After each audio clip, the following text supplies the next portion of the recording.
Is it a bat? Is it a cat? It's Erev Purim here in Israel, but I'm Rolene Marks. Welcome to the Israel Brief, brought to you by Lay of the Land. And you can see the Purim spirit is in the air, so I am going to try and deliver the serious news as seriously as possible while still wearing a mask. But you know where to find us on social media, on our website at www.layoftheland.online, our Facebook page at Lottel Site. If you see us, please share us. We're on YouTube. Our channel is the Israel Brief, and please will you click that red subscribe button. You know you want to, and it really helps us get news from Israel out to as many people as possible. And if you want to interact with us on Twitter, you can do so at Lay of the Land 5. But without further ado, let's get into those top stories. And of course, we begin, as we have been for the last couple of weeks, with Ukraine. And it has been confirmed that President Zelensky, who has just completed addressing US Congress in his historical speech there, will address the Knesset, Israel's parliament, albeit via Zoom on Sunday at 6 p.m. Now, MKs and ministers have been formally invited, and his address will be closed to the public. It will only be available for MKs and ministers. However, the mayor of Tel Aviv has asked to please broadcast it around the city, and we are awaiting confirmation if that will happen. Now, earlier today, Russia's ambassador to Israel met with Speaker of the Knesset, Miki Levy. We think this is with regards to Zelensky's upcoming speech, but no reports out of that meeting yet. Meanwhile, Israel continues to give humanitarian aid to war-struck Ukrainian refugees. At the moment, we know that our welfare ministry has announced, as well as our prime minister, that Israel will assist Ukrainian refugees here with housing, with education, with access to healthcare, and with food. We know that it's the consensus here in Israel that we will do as much as possible to help refugees from Ukraine. Earlier this week, we heard from Finance Minister Avigdor Lieberman, as well as Chief Ashkenazi Rabbi Rav Lau, about how important it is for Israel to make sure that we take care of Ukrainian refugees. Meanwhile, Israel has accepted at least 11 injured Ukrainians and given them medical care. This includes as well Holocaust survivors, and 6 generators that Israel has sent to the city of Lviv to help hospitals continue to run have been received. And yesterday it was announced by Magen David Adom. You're very familiar with our ambulance service that we will be sending, and have already loaded them, armored ambulances to assist, help and evacuate the wounded. And humanitarian efforts continue with NGOs like the Women's International Zionist Organization announcing their emergency campaign. So if you are in a country and you do have a WITSO office, you know I'm a proud member of WITSO, please contact your local office and see where you can contribute. Now, last week, our president, Isaac Herzog, visited Turkey for a historic visit. This is the first time since 2008 that an Israeli leader has met with the Turkish president. But Hamas and Palestinian Islamic Jihad, internationally recognized as terror groups, were bitterly disappointed. And why is that? Now, over the past couple of years, ties between Israel and Turkey soured significantly. However, in the last couple of months, the president of Turkey has made significant overtures towards the state of Israel to not just renew ties, but to increase ties. And Hamas and Palestinian Islamic Jihad, as well as other terror entities, are very, very threatened by this.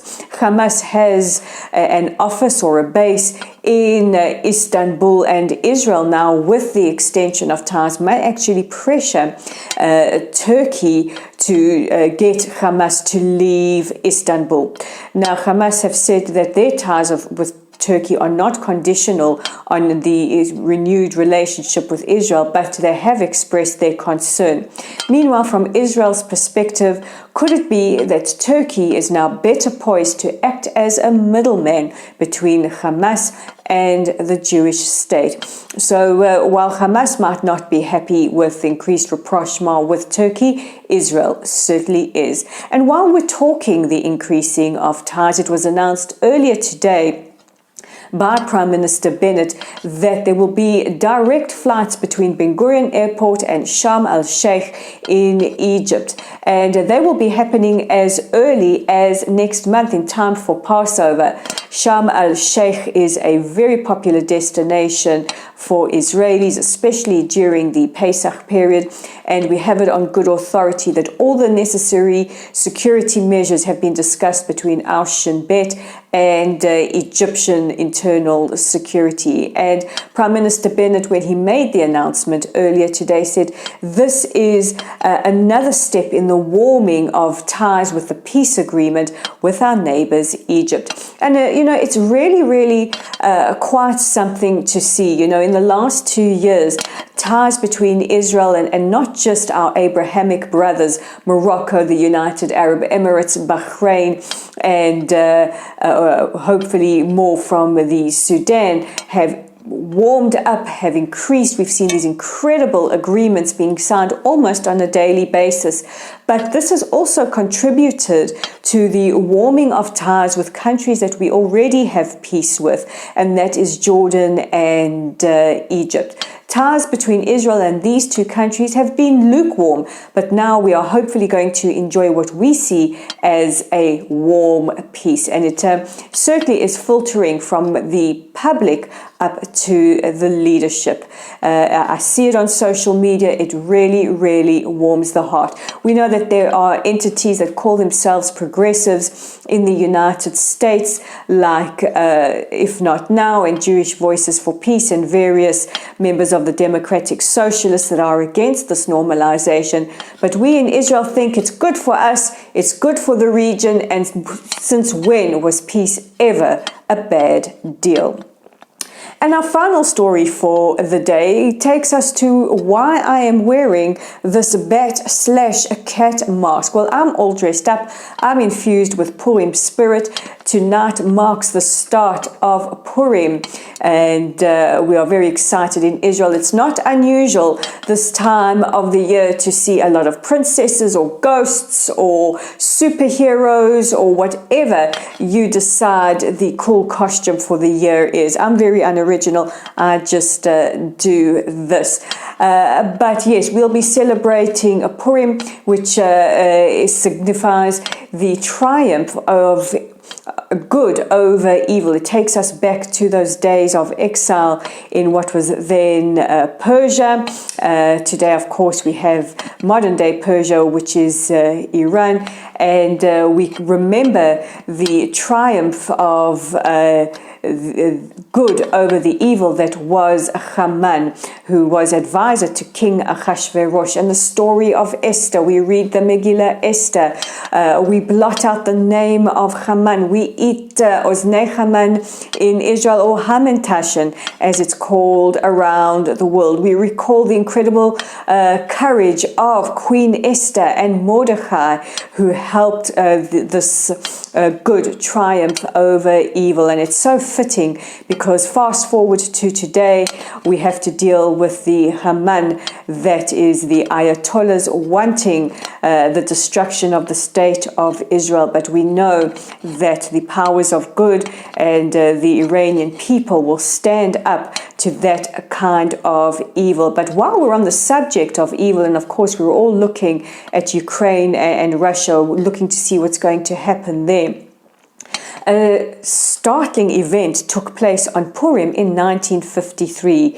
The Russian dictator Stalin was making plans to purge the former Soviet Union of its Jews, and he literally dropped dead on Purim, and that put an end to his plans. But more about that fascinating story can be read on our website at www.layoftheland.online and on our social media. So all that remains for me to say is Chag Purim Sameach, wherever you are celebrating. If you want to post pictures of yourself in your fancy dress, please stick them in the comments section below or send us a Chag Purim greeting. Don't forget to like, share, subscribe, follow, and all those wonderful things. And of course, I'm Rolene Marks. This is the Israel Brief. Thank you for watching, and we'll be back tomorrow.